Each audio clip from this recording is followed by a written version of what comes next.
إن الحمد لله نحمده ونستعينه ونعوذ بالله من شرور أنفسنا ومن سيئات أعمالنا. Барша мақтауға бір Аллах қана лайықлы, аны ғана біз биіклейбіз, анарға ғана біз сыйынабыз, анардан ғана ғафу сұрайбыз, енді анарға ғана біз ялбарабыз, өзіміздің яман ішлерімізден, жан білән ішлеген, тән білән ішлеген яман ішлерімізден ғафу сұрайбыз. Мен яхдихиллаху фала мудилля ла ва ман юдлил фала хадия ла. Кімні Аллах Субхана Тағала туғры юлға көндірген болса, еш кімді ол туғры юлдан шығара алмас. Кімні Аллах Субхана Тағала адашуда қалдырған болса, еш кімді ол туғры юлға көндіре алмас. Ва ашхаду ан ла илаха иллаллаху вахдаху ла шарика лах ва ашхаду анна Мухаммадан абдуху ва расулуху саллаллаху алейхи вассалам. Шахадат етем, Аллахтан башқа илах жоқ екенлігіне, ғибадатқа лайықты зат жоқ екенлігіне, шахадат етем, Мұхаммад аның илшісі құлы екенлігіне. Allah subhanahu wa ta'ala Qur'an-ı Kerim'de ayta: "Ya eyyuhellezine amanu ittaqullaha haqqa tuqatih ve la tamutunna illa ve entum muslimun." Dey. Ey iman keltirgenler dey, qurqıгыз Allah'tan dey, haq qurqu bila dey, ham musulman bolgan halaringizda gina vafat bulığız dey. Ya eyyuhannasu ittaqu rabbakum allazi khalaqakum min nafsin wahida ve khalaqa minha zawjaha ve batha minhuma rijalan kathiran ve nisaa wattaqullaha allazi tasaaluna bihi vel arham. Ey kişiler de korkağız Rabbinizden de, ol barıttı sizni de bir candan de, hem шығарды de, anadan de, par de, sınar de, hem ol pardan sınardan de, шығарды көп erler hem hatunlar de. Korkağız Rabbinizden, anın ismi bilen soruyorsunuz siz merhametlik de. İnna Allaha kana aleykum raqiba. Dürüstlükte Allah Subhanahu Teala sizin gözetişidir de. يا أيها الذين آمنوا اتقوا الله وقولوا قولا سديدا يصلح لكم أعمالكم ويغفر لكم ذنوبكم وما يطع الله ورسوله فقد فاز فوزا عظيما. Ey iman keltirgenler de, korkağız Allah'tan de, hem söylәгез dürüst gene söz de, şuшы ışrakta Allah Subhanahu Teala sizin amellerinizni yaxşırtır de, hem günahlarınızdan gafu etir, yarlıqar de, hem kim de Allah'a hem anın ilişkisine erişken bulsa de, buysungan bulsa de, şuшы bik zor oңышқа erişken bulur dey. Ahzab suresinde Allah Subhanahu Teala amma ba'd sonundan ve inna astaqal hadisi kitabullah ve hayrul hadi Muhammedin sallallahu aleyhi ve sellem ve şerrul umuri muhdathatuhâ ve kullu muhdathatin bid'a ve kullu bid'atin dalâle ve kullu dalâletin finnar. Dürüstlükte en dürüst söz Allah Subhanahu Teala'nın sözü, hem en dürüst yol ol Peygamberimiz aleyhissalatu vesselam'ın yolu, hem en yaman işler ol yaңалыклар, яңалык дингә кертү, чөнки һәр яңалык ул адашу һәм һәр адашу утта. Бүгенге хутбабыз шушы хәерле гыйлем турында булачак. Гыйлем дигән әйткәндә, бу инде шариғат гыйлеме турында сүз бара. Нәрсәкә ул шариғат гыйлем? Ул безнең дингә бәйләнгән гыйлем. Ягъни Qur'an-ы Кәрим һәм Пәйгамбәребез саллаллаһу алейхи ва саллям сөннәтеннән чыккан гыйлем шушы шариғат гыйлеме була. Шушы шариғат гыйлеме аша кеше нәрсәкә аңлый, үзенең дөньяга бу килүенең сәбәбен аңлый. Динне таный. Динне үрәнә Аллаһ Субханаһу ва Тәгаланың тыйганнан рөхсәт ителгәне һәм тыйганнан һәм рөхсәт ителгән әмерләрне айыра башлый. Диндә булган хөкемнәрне таный башлый, үрәнә башлый. Һәм үрәнә нәрсәкәгә беренчедән ничек ул Аллаһ Субханаһу ва Тәгалага гыйбадат кылырга, хәтта Аллаһ Субханаһу Тәгалә аның белән риза булсын өчен. Чөнки без мөмкин без үзебезне шектелеп шулай гыйбадат кылырга, шулай бит. Әмма диндә анда юк. Диндә менә шушы гыйлем, бөтен барча гыйбадатыбыз ул безнең гыйлемгә бәйләнеп эшләнергә тиеш. Һәм шариғат гыйлеме ул файдалы гыйлем. Ул файда китерә бу дөньяда да һәм ахиратта да. Менә безнең бар шундый дөньяви гыйлем һәм шариғат гыйлеме бар. Дөньяви гыйлем белән без бәлки әпәт инде Аллаһның ризалыгы белән бу дөньяда гына файдаланабыз. Бере эш булса, һөнәр булса, мал табабыз, шулай бит инде ул белән. Ширибез булса, табибчылык, медицинага обращаться итсәбез, тоже файда алабыз, шифа алабыз. Әмма нәрсәкә бу дөнья, үзебезнең тәнебез, үзебезнең әгъзаларыбыз өчен, үзебезнең дөньяда булган хәлләребез өчен генә файдаланабыз. Әмма инде шариғат гыйлеме нәрсәкә була, аның дәрәҗәсе биегрәк, нәрсәкә карата, бу дөньяда да кеше файда ала һәм ахиратта да аны зур уңышлар көтә аның өчен. Һәм аның бийеклеге дә зуррак дөньяви гыйлемнән. Моның инде бийеклеге турында әйтер өчен бер генә аят җитә. Таха сүрәсендә 114-нче аятта Аллаһ Субханаһу ва Тааля әйтә, пәйгамбәренә Мөхәммәдкә әйтте, пәйгамбәрди, мәгънәсе Рабби зидни илма. Раббым миңа файдалы өстә миңа гыйлем ди. Ягъни гыйлем миңа өстә дип әйтелә. Безнең күркәм галимыбыз Хафиз ибн Хаҗар әйтте, бу аятта ди нәрсәгә турында әйтелә ди, гыйлемнең дәрәҗәсе турында ди. Әмма Аллаһ Субханаһу ва Тааля ди үзенең пәйгамбәренә кушмады, гыйлемнән башка берәр дә арттыра кушмады ди. Менә бу шушы кыска гына аят. Гыйлем ди, чөнки калган барча ниләр, барча ничек дип әйтәм, бөтен әбер шуларга бәйләнеп килә уже. Әгәр дә хәерле гыйлем булса, башкасы да калганы уже дөрес була, дөрес була. Аллаһ Субханаһу ва Тааля әмер кылды, һәм без беләбез, Аллаһ Субханаһу ва Тааля әмер кылгач уларны ярата, һәм барча Аллаһ Субханаһу ва Тааля яраткан әмер ул гыйбадат булып исәпләнә. Ягъни сорыйбыз икән, ул да уже гыйбадат булып исәпләнә. Һәм Аллаһ Субханаһу ва Тааля шушы гыйлем талап иткән кешене, алган кешене дә аның дәрәҗәсен күтәрә. Чөнки Аллаһ Субханаһу ва Тааля сурай Коръән Кәримдә шундый аятта әйтте: "Кул хал яставиллазина я'ламуна валлазина ла я'ламун." Әйтте, бер тигезлектәме ди, белүчеләр һәм белмәүчеләр ди. Бу Тауба сүрәсендә, Зумар сүрәсендә 9-нчы аятта әйтә. Алар ди бер дәрәҗәдәме ди, Аллаһ Субханаһу ва Тааля әйтә. Бер тигезлектәме ди сорый. Һәм үзе шулай ук Аллаһ Субханаһу ва Тааля 2-нче аятында, 2-нче сүрәсендә препирательство 11 аятта Аллаһ Субханаһу ва Тааля әйтә: "Ярфагуллаху аллазина аману минкум валлазина утул илма дараҗат." Аллаһ Субханаһу ва Тааля ди күтәрә ди дәрәҗәсен ди, кемнәр ди иман китерделәр ди, һәм кемгә ди бүләк ителде гыйлем ди. Дәрәҗәтен күтәрә ди, ягъни иман китергәндән һәм кемгә ди гыйлем бүләк ителгәннәрнең ди Аллаһ Субханаһу ва Тааля дәрәҗәсен күтәрә ди. Дәрәҗәсен күтәрә. Монда галимнәр турында сүз бара тоже. Ягъни ин Аллаһ алдында беренче зур дәрәҗәдә кем ул? Безнең пәйгамбәрбез Мөхәммәд саллаллаһу алейхи ва саллям, азак калган барча әнбияләр, расуллар килә. Алардан соң инде мәшһүр гыйлем әһелләре, безнең зур мәшһүр галимнәр килә. Ни өчен?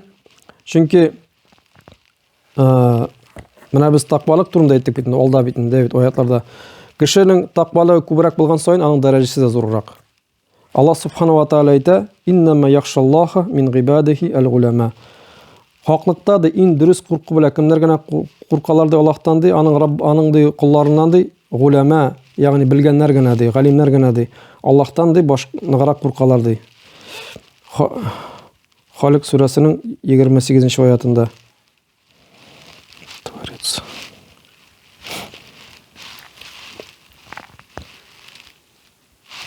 Шулай Аллаһ Субханаһу ва Тааля әйтә: "Шахидаллаһу аннаху ла илаха илля Шахидаллаһу аннаху ла илаха илля хува вал малаикату ва улул илми қаиман бил қисти." Шахадат кылды Аллаһ ди. Нәрсәкене кылды ди, анардан башка гыйбадәткә лаеклы зат юк дип, анардан башка гыйбадәткә лаеклы зат юк икәнлегенә һәм шахадат әйттеләр кемнәр ди? Фәрештәләр ди, һәм ди гыйлем әһелләре ди. Ягъни Аллаһ Субханаһу ва Тааля үзе турында әйтте бит, һәм базак инде фәрештәләре турында әйтте, үзенең бийек нәсәки мәхлукатлары турында һәм азак китерден сәки бу аятта бер нидә гыйлем әһелләрен, ягъни кемнәр гыйлемлеләрне турында әйтә. Әл-Имранның 18-нче аятында.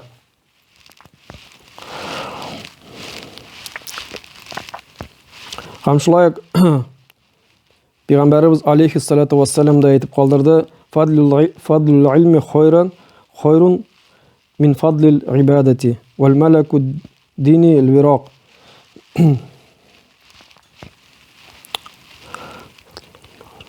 Ягъни гыйлемнең дәрәҗәсе ди бийек ди гыйбадат дәрәҗәсеннән ди. Һәм ди нәсәки ди диннең нигезендә ята ди, тора ди нәсәки ди ихласлык ди, изгелек ди. Ягъни гыйлемнең дәрәҗәсе дә гыйбадаттан да нәсәки бийегрәк. Ни өчен? Чөнки гыйлем үзе нәсәки гыйбадат нәсәкигә бәйләнгән, гыйлемгә бәйләнгән. Юк гыйбадат гыйлемсез. Ягъни кеше гыйбадат кыла качышрак таңа дөрес итеп, әгәр дә аның гыйбадаты гыйлемгә тиешле бәйләнгән булса. Шулай Пәйгамбәрбез саллаллаһу алейхи ва саллям әйтә бүтән хадисендә: "Ман салака тарикатан ялтамису фиһи илман, сахалаллаһу бихи тарикун илал джанна." Кемде гыйлем юлына баскан булса ди, Аллаһ субхана ва тааля ди анарга ди җәннәткә юлын җиңеләйтер ди. "Ва иннал малаикату лататаддау أجنحتها لطالب العلم رضا بما يصنع وإن العلماء لا يستغفروا له من في السماوات ومن في الأرض حتى الحيطان في الماء." Хамди фәрештәләр ди үзләренең канатларын ди как простирает, төшерәләр ди. Шушы гыйлем талап иткән кешегә ди риза булып аның кылган гамәленә ди. Шулай ди гыйлем алган кешегә ди нәрсәкә аның өчен гафу сорыйлар ди. Бөтен нәрсә бар күктә һәм җирдә ди. Хәтта ди суда булган даже китте. То есть Аллаһ субхана тааля так сделал то, что менә бар итте шулай шушы гыйлем алган кешегә юлына уже баскан кеше менә кеше уже ниятләнде, мәсәлән, өйгә мәчеттә, допустим, без беләбез даже бер хәреф үрәтәләр бит. Менә бер аяк адым бастык, өйдән чыктык, уже нәрсәкә уже без аның өчен уже безнең уже безгә уже гафу килә. Во-первых, Аллаһ субхана тааля фәрештәләр безнең өчен сорыйлар. Гафу сорыйлар. Һәм барча күктә һәм җирдә булган барча мәхлукат сорый ул кешегә. Хәтта даже диңгездә булган кит та сорый дигән монда. Вот. Һәм шушы гыйлем талап иткән кеше белән мондый кешенең аның гыйбадәте дә бер дәрәҗәдә түгел. Савабына карата. Гыйлем алганның аның савабы күбрәк була. Чөнки савабның да аның ние бар, ничек дип әйтәм, мигдар дип әйтик микән, 1-дан 700-гә хәтле. Менә кем именно гыйлем нигезендә аның гыйбадәте эшләнгән булса, шушы 700-гә хәтле аның савабы да күбрәк була. Чөнки бар ике кеше бездә. Габид бар. Габид это тот, кто поклоняется. Гыйбадат үтәүче һәм галим бар, ул белүче. Белүченең Аллаһ алдында дәрәҗәсе зуррак һәм гыйбадаты да саваплырак була. Һәм барча эшләрдә хәйрлерәк була.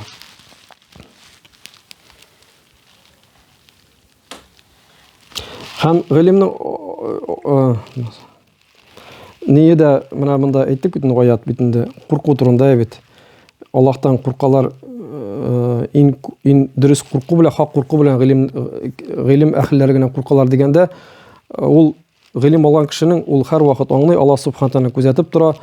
Һәр нинди генә гынаһка тартылмаса, Аллаһ тааля күзәтеп тора. Гыйбадәттә дә аның гыйбадәте нәрсәкә белә була, хушуклык белән була аның ние. Менә шундый курку, хушуклык курку белән аның гыйбадәте үтәлә.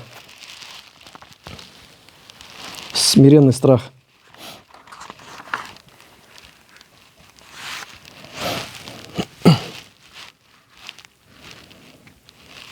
Шулай Пәйгамбәрбез саллаллаһу алейхи ва саллям әйтте: "Фадлул илми аля габиди ка фадлил камари лейлатил бадри аля саирил кавакиб." Гыйлемнең дәрәҗәсе ди неде? Фадлул алими. Галимнең дәрәҗәсе ди гыйбадат кылганның дәрәҗәсе нәсәки сымакты ул ди менә ди тулы ай белән йолдызлар кебек тә аермасы да. Ягъни тулы ай без зур битен, шулай битен, ул күркәм, матур, йолдызлар ала бәләкәй. Менә шундый галимнең дәрәҗәсе шушы аерылып тора, шушы ай белән шушы йолдызлар сымак тулы айның.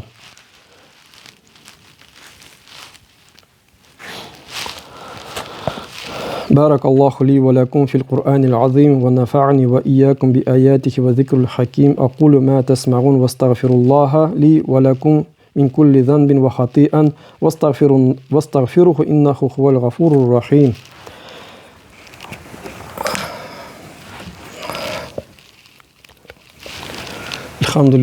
الحمد لله رب العالمين والصلاة والسلام على نبينا محمد وعلى آله وصحبه أجمعين.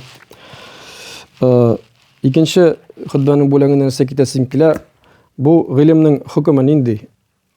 Пәйгамбәрбез саллаллаһу алейхи ва саллям әйтте: "Талабул илми фаридатун ликулли муслим." Гыйлемне талап итү диде, ул ди фарз ди, обязательный ди, мәҗбүри ди һәр мусламанга диде, һәр мусламанга.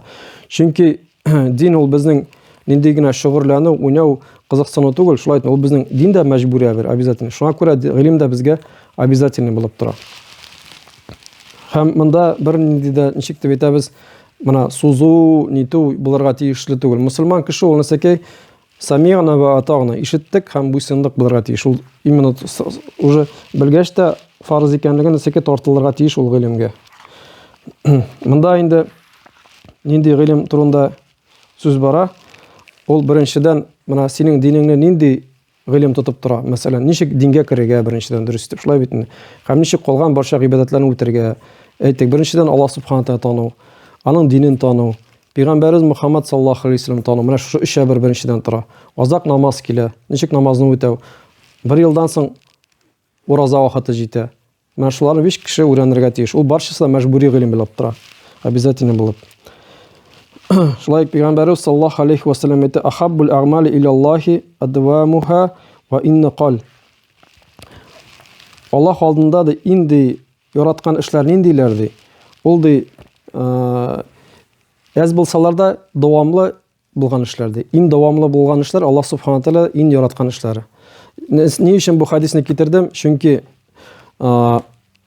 бүгенге көндә менә мәсәлән, бәләкәй генә бер нәрсәкәне без үрәнә башласак, нәрсәкә Аллаһ субхана тәала аны яратачак. Чөнки шайтан менә без беләбез, алдарга мөмкин кешене шулай итне. Бүген кеше утыра, 1 сәгать утыра, 2 сәгать утыра, аның хәле юк уже, ул уже аңламый нәрсәкә икән. Икенче көн ул берәр дә талап итмәй. Шуңа күрә җайлап кына кеше үрәнергә тартылырга тиеш. Тартылырга тиеш.